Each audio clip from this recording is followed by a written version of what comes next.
ESCOVITCH fish. This is the meal you need for any celebration and it's also very popular on Easter.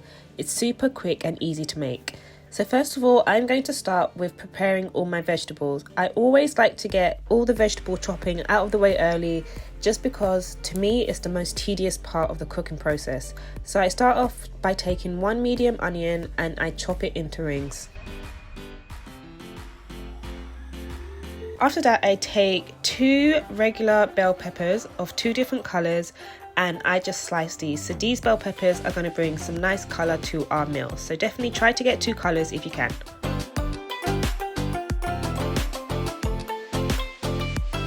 Here I've got 3 garlic cloves that I'm going to use when making the fish, and I'm also now chopping up some chili peppers. So usually I would use a Scotch bonnet, but I surprisingly ran out of my Scotch bonnet and I had only one left, and you'll see me use that a little later in the cooking process. Then I'm going to prepare 1 carrot. I'm going to chop it into matchsticks, also known as julienne carrots.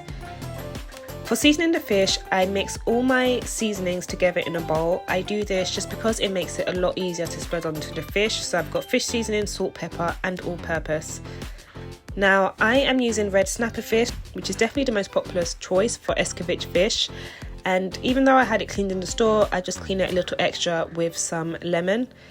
Once that is done, I score some slits into the fish and then I start to take the seasonings and massage that in. Make sure you get inside the fish, make sure you get into the slits, just get the seasoning all over the fish and nicely spread out.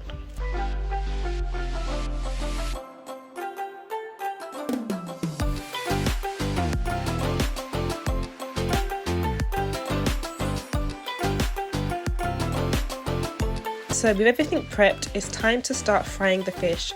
So I've got about half a cup of vegetable oil here. I'm going to drop in a Scotch bonnet pepper, some garlic cloves and also some fresh thyme. And I'm just going to spend a few minutes heating up this oil. You want it to be pretty hot by the time you drop in your fish. When I add in my fish, I cook it on both sides for about 7 minutes on a high temperature.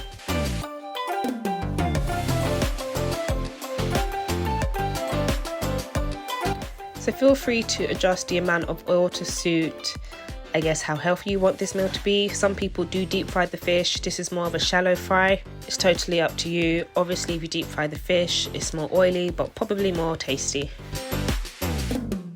So once the fish has fried on both sides, I remove it and I set it aside on a paper towel to dry, and then I start to prepare the pickled pepper topping. So I start off with some white wine vinegar, cook this down for a bit and also add some sugar, which balances the taste.